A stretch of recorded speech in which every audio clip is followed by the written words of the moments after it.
All right, today we are going over lessons 15 and also 17, and I'm recording this session. And can you hear me okay sitting down? Okay. Um, I'm recording this session and I will share it with you guys on the announcements page and Blackboard later. Um, this lesson 15 is over what's called extreme values of functions on closed intervals.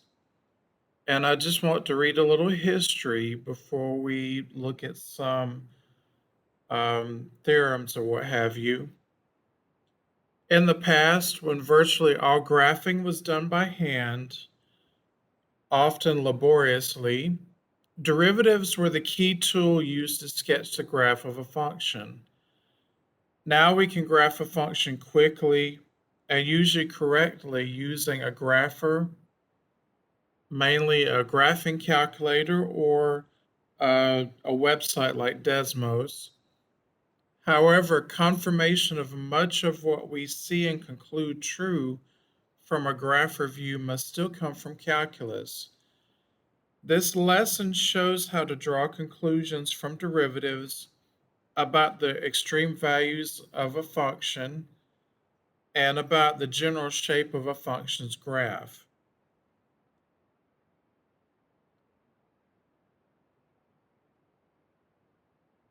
Extreme values of functions.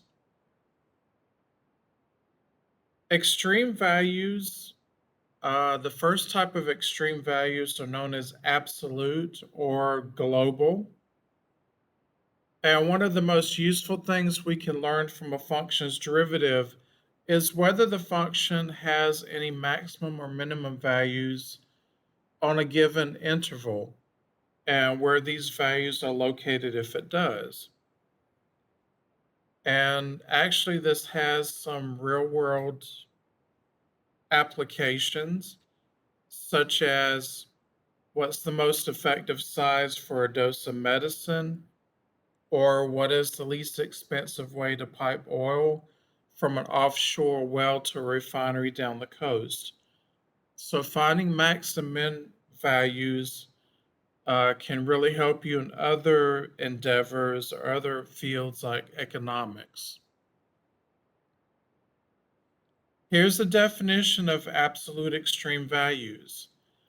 Let f be a function with a domain D. Then f of c is the absolute maximum value on the domain if and only if f of x is less than f of c. I'm going to draw this for you in just a minute. Absolute minimum value on the domain if and only if your function is greater than or equal to f of c. So visually, this is what it looks like.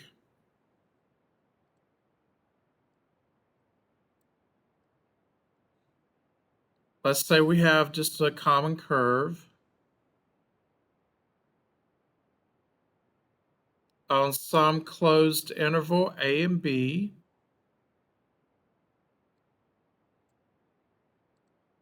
And this right here at the top, this is called f of c. Oh, let me change colors. That does not turn up too good. So this is actually a maximum point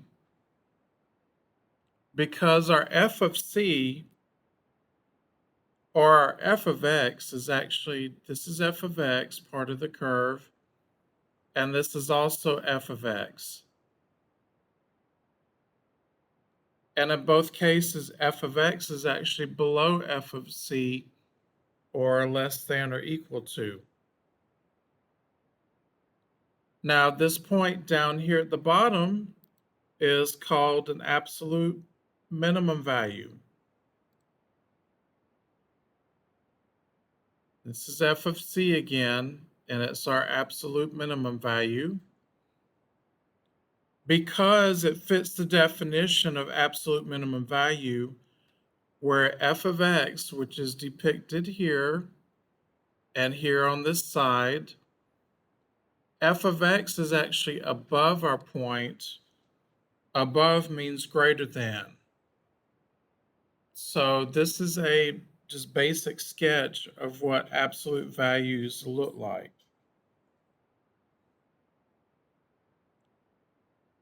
Now, here are the steps to finding the absolute extrema or absolute maximum. Find all what's called critical points of f on the interval. Now, to find a critical point, you just take your first derivative, or whatever derivative you got to take, and you'll set your derivative equal to 0 to find your critical points. There may be one critical value, or there may be more than one. Step 2, evaluate f at all critical points and also your endpoints. The good thing about absolute extreme values is that they're usually only found within a closed interval. In other words, you'll have a curve and it will have a starting point and a definite endpoint. And step 3, take the largest and smallest of these values. The largest indicates an absolute maximum at that point, and the smallest value indicates there's an absolute minimum at that value.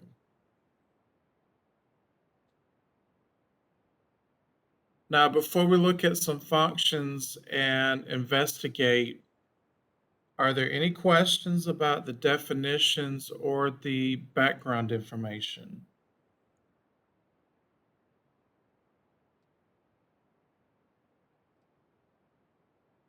All right, let me screen capture these two examples, and then we will find their absolute extrema if they exist.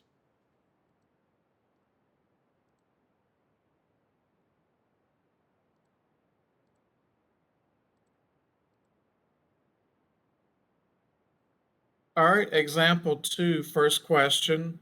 Find the absolute maximum and minimum values, if they exist, of f of x equal to x squared on the closed interval -2 to 1.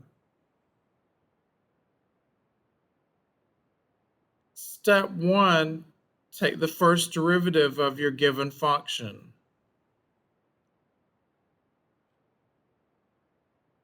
So the first derivative would just be 2x. Now the next step is to find the critical point or points if there are more than one. And to find the critical point or points, you set your first derivative equal to 0. So when we solve for x here, our only critical point is x equal to 0.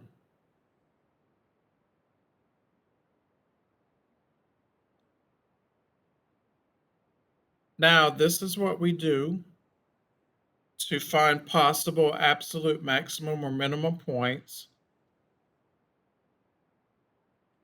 We take our endpoints,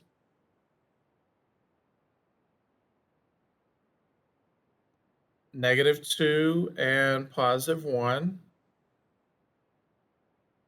and also our critical point, 0, and we're going to plug all these values into our original function. So when x is -2, -2 squared gives us a +4.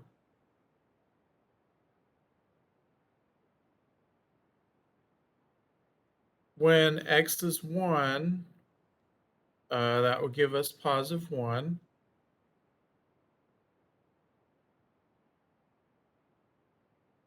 And when x is 0, 0 squared is still 0.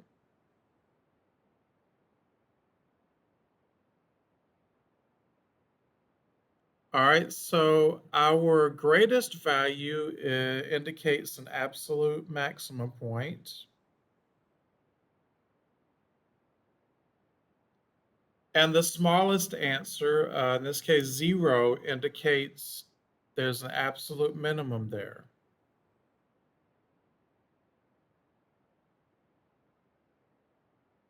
And I want to graph this on Desmos to see if the information is correct. So let me switch to Desmos.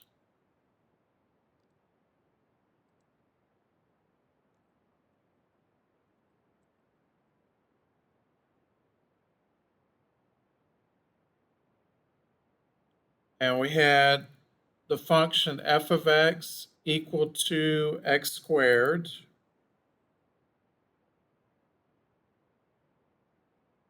And we're only concerned with from -2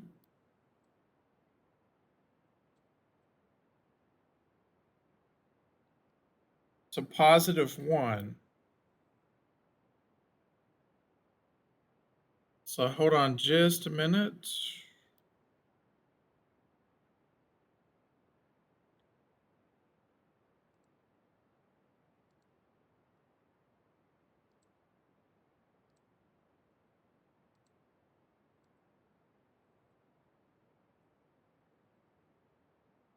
Okay, we're only concerned with -2 to +1.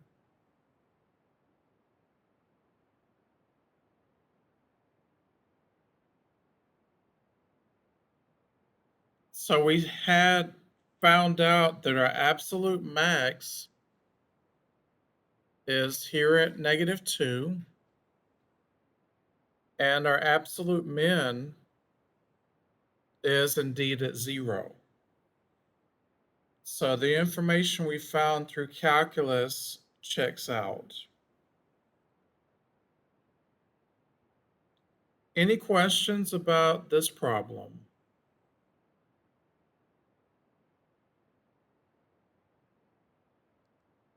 All right, let's go back to our whiteboard and let's do the second question.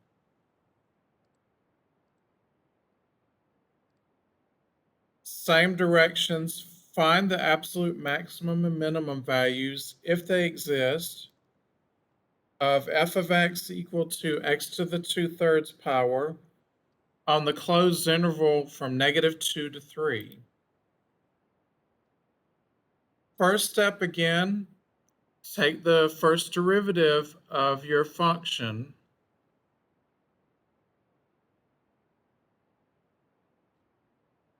and we'll use the power rule here to find that information. Move the 2/3 to the front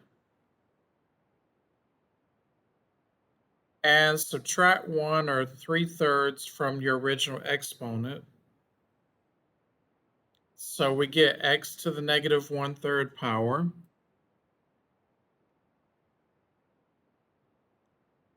And when we rewrite this derivative back as a positive exponent, we end up with 2 over 3x to the 1/3 power.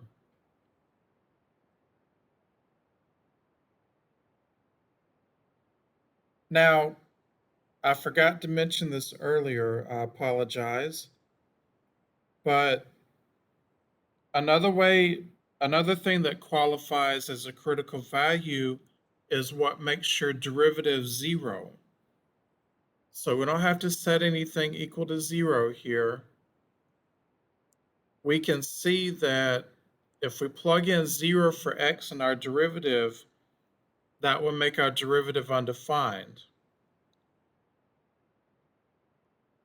So our only critical value is x equal to zero.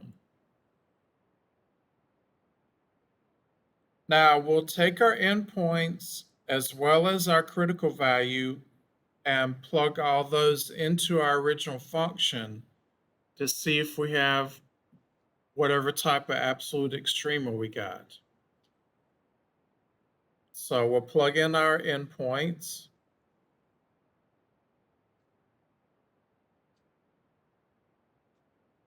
as well as our critical point.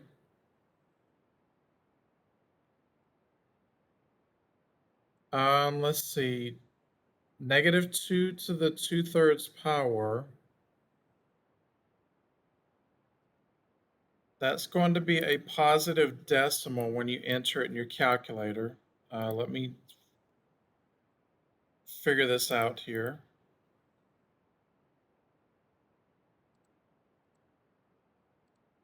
2 divided by 3.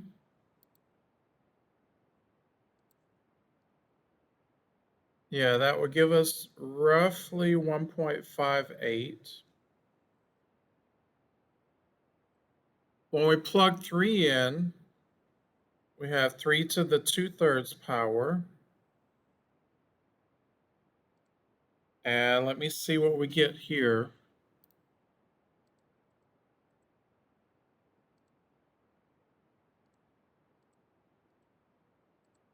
Bear with me just a minute. 3 raised to the 2/3 power. And that gives us roughly 2.08. And last, when we plug in 0 for x, well, 0 to the 2/3 power is still 0. Now look at your answers. The biggest answer is where your absolute maximum occurs. So we have an absolute maximum that happens when x is equal to 3. Um, the smallest number indicates where our absolute minimum value is. So that's here at 0. So we have an absolute minimum when x is equal to 0.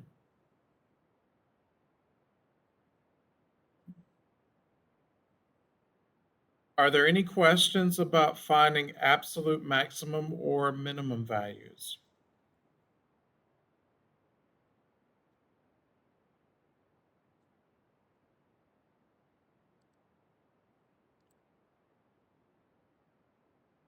All right, let me show you guys.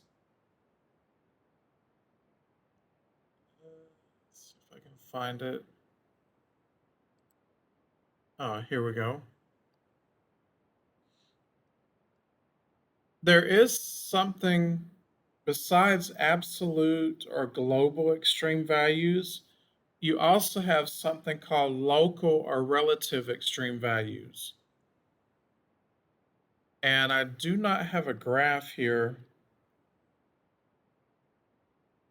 but the difference between absolute or global extrema and local or relative extreme values is that your graph is open-ended. And that means you have an open interval, you got arrows, and the graph is the functions keeps going. Here's the definition for local extreme values. Let C be an interior point of the domain of the function f. Then f of C is a local maximum value at C if and only if f of x is less than or equal to f of c in some interval containing c, open interval, excuse me. A local minimum value occurs at c if and only if f of x, or your function, is above or greater than f of c for all x in some open interval containing c. All right, visually, this point right here is a relative or local max because it's actually above our function here.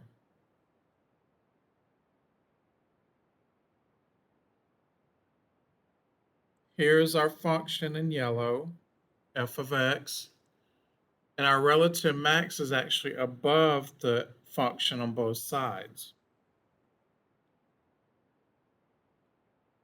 Now, this point right here is a relative minimum point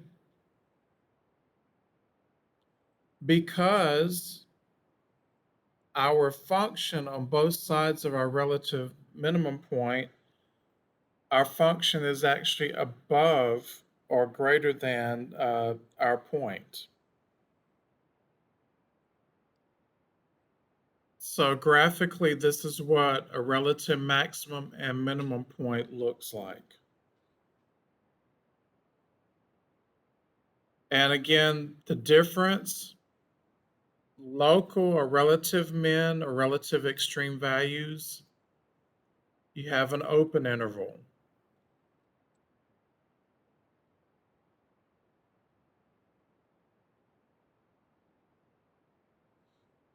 This is what I mentioned earlier, just going over it again. A point in the interior of the domain of a function at f, at which the first derivative equals to 0, or your first derivative does not exist, is called a critical point.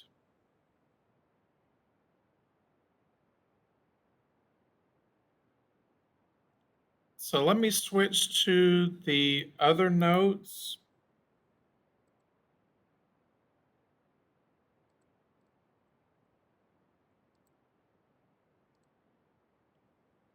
And these notes go with or concern lesson 17. And let me give you a little background information on lesson 17.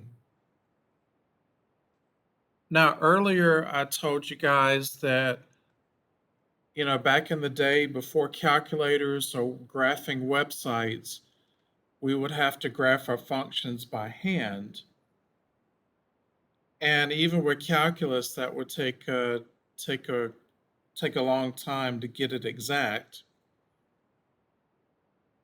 There is something called a first derivative test that helps you determine the characteristics of your graph, namely if there are any relative max or min points,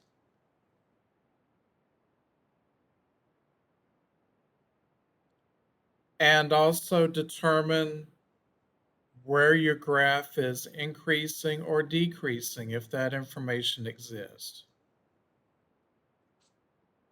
So the first derivative test actually tells you all of this information if it exists. As another corollary to the mean value theorem, which we will do probably the next lecture, that's lesson 16, we show that functions with positive derivatives are increasing functions, and functions with negative derivatives are decreasing functions. A function that is increasing or decreasing on an interval is said to be monotonic on the interval. And we know the prefix mono means one or single, So this is called monotonic on the interval.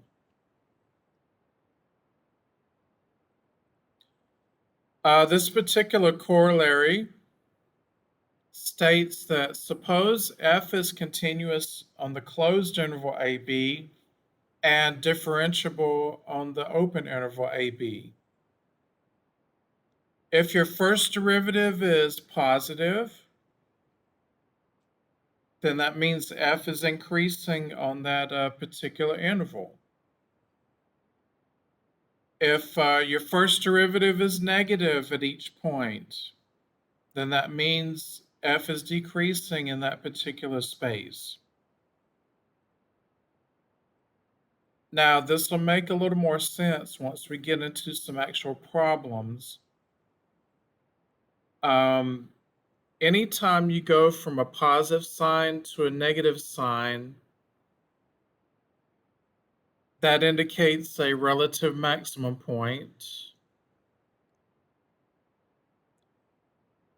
If you're going from a negative sign to a positive sign on your sign chart, that indicates a relative minimum point.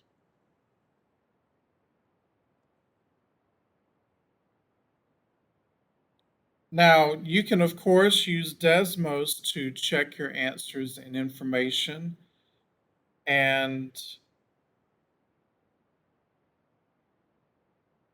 check to see if all of your information is correct.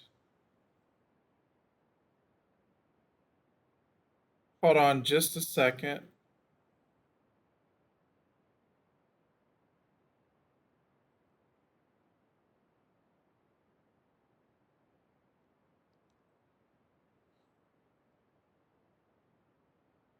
All right, so let's look at an example.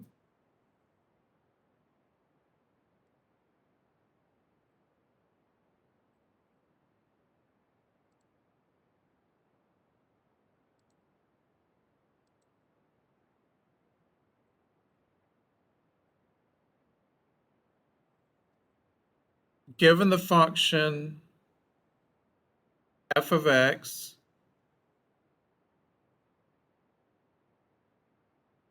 equal to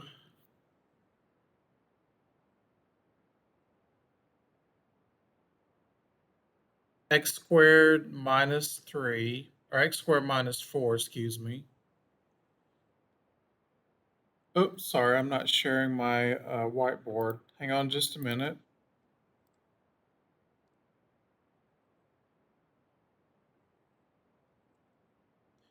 And we need to find if they exist uh, any relative max or min points.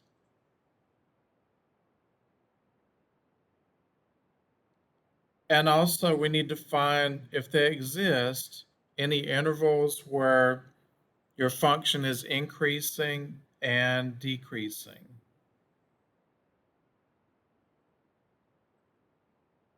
Step one is to take your first derivative. So f prime of x is just equal to 2x.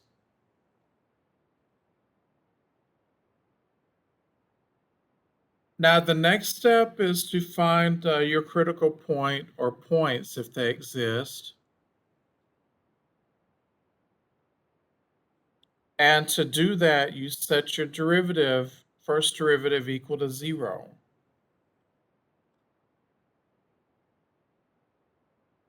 Well, obviously we can see that our first derivative, our critical point is 0. Now, this is what you do with your critical point or points. You draw yourself a number line, and I'm putting 0 in the middle. Now, our critical point breaks our number line into two pieces or two intervals. This interval is everything less than 0, and this interval to the right is everything greater than 0. So we have two intervals to test.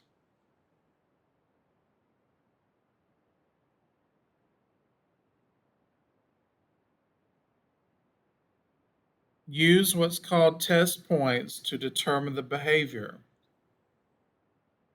Now we can pick anything less than 0 to test the left side interval. -1 is fine. And we need to test the interval everything greater than 0. I'll just plug in 1 for a test point. Now, where you plug these test points is into your derivative. So when we plug in -1, we get -2, or a negative sign. And when we plug in +1 for x, we get a +2.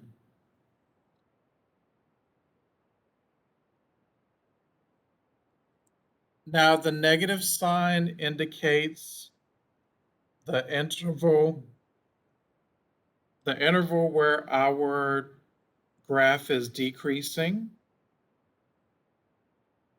So where our graph is decreasing is from -infinity up to 0.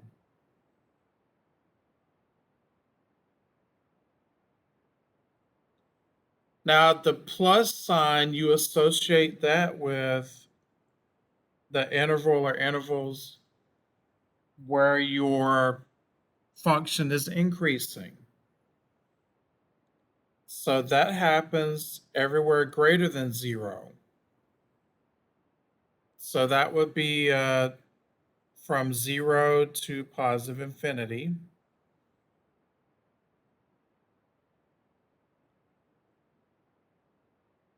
Now, anytime your signs go from negative to positive, then that indicates a relative minimum point.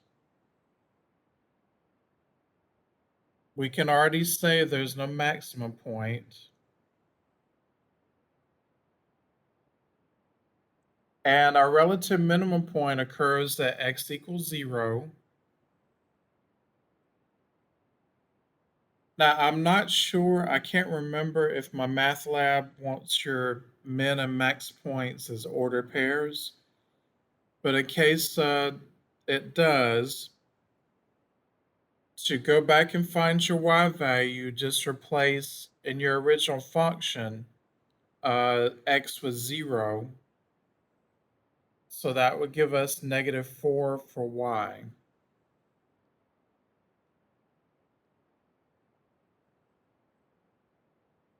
Are there any questions about how we got our information before we graph this?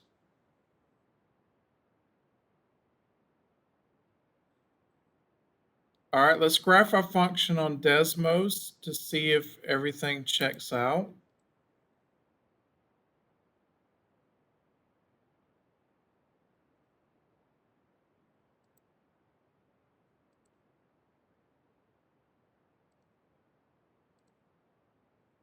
So our function was x squared minus 4.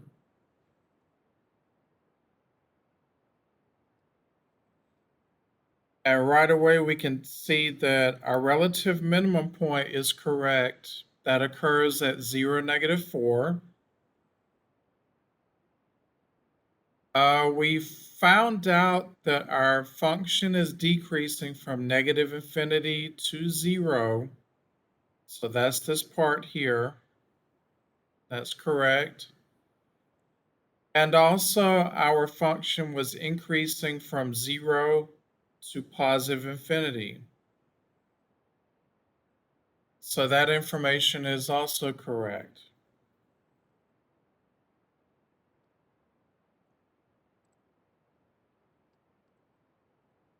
Let's look at another example.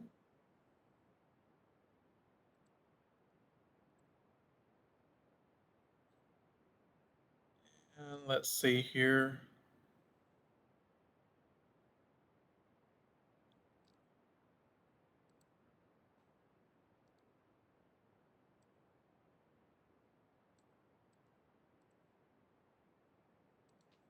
All right, give me 1 second and I will Paste the next problem.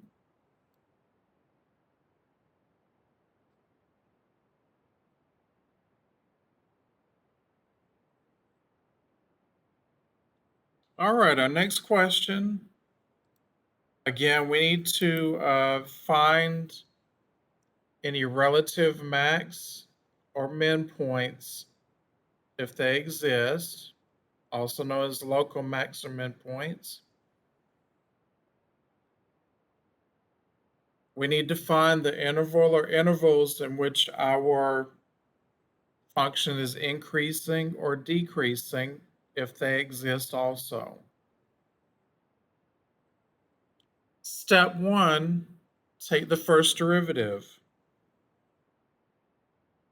So g prime of t is equal to negative 6t plus 9.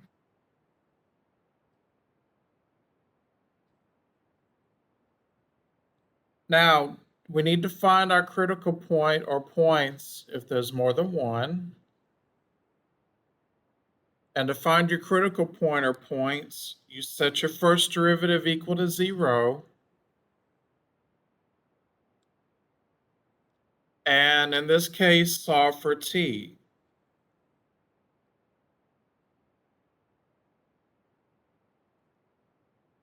So when we divide both sides by 6,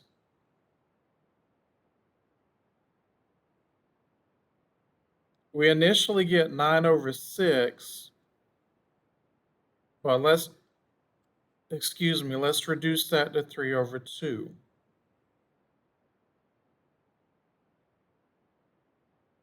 Now, what we do with our critical point is put it on a number line.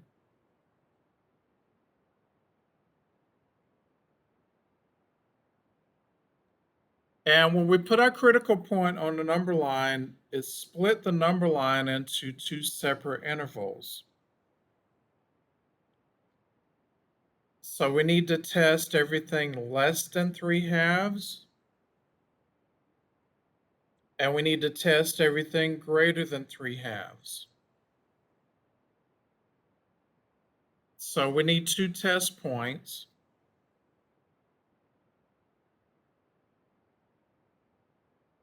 Anything less than 3/2 or 1 1/2 would work.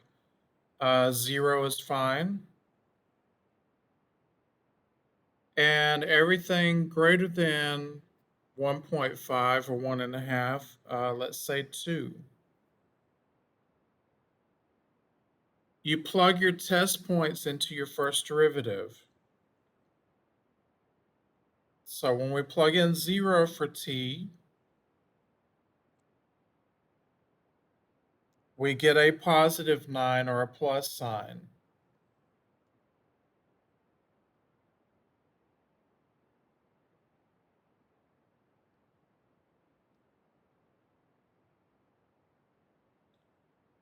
When we plug in 2 to test the interval greater than 3/2, we got negative 6 times 2 plus 9, and that gives us a negative 3.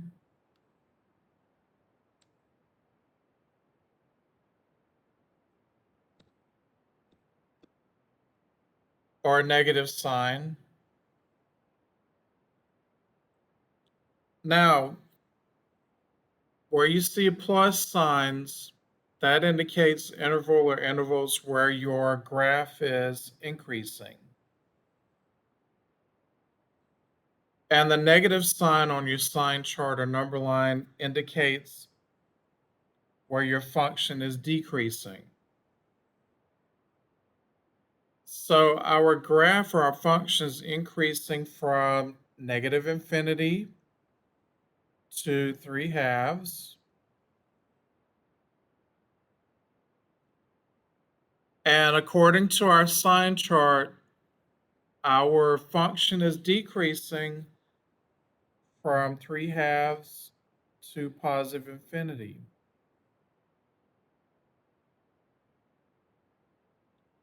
Now, because our sign flows or changes from positive to negative, That indicates a relative or local maximum point.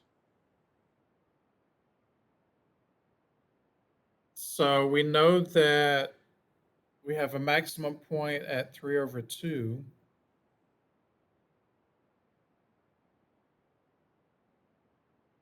And whatever the y coordinate's going to be when you plug in your, or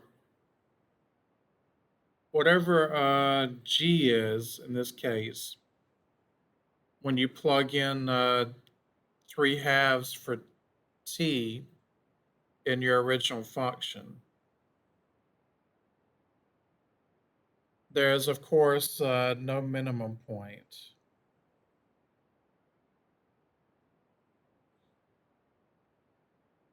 Are there any questions before we flip to Desmos and see if everything's okay?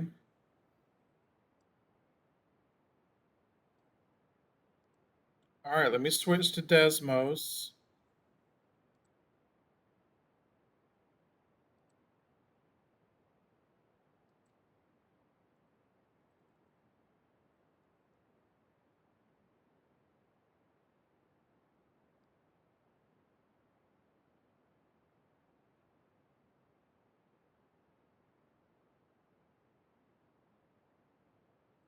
Okay, let's enter our function.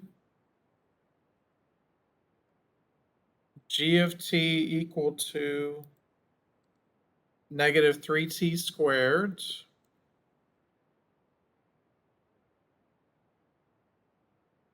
plus 9t plus 5.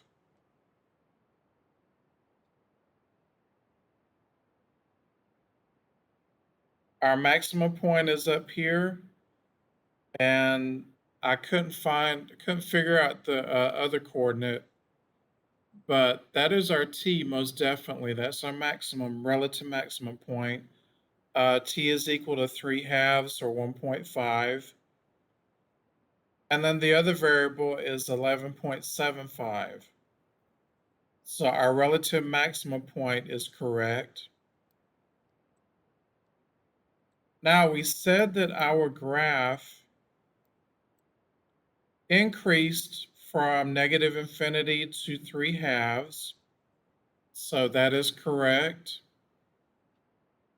And our function decreases from 3 halves to positive infinity. So that information is also correct.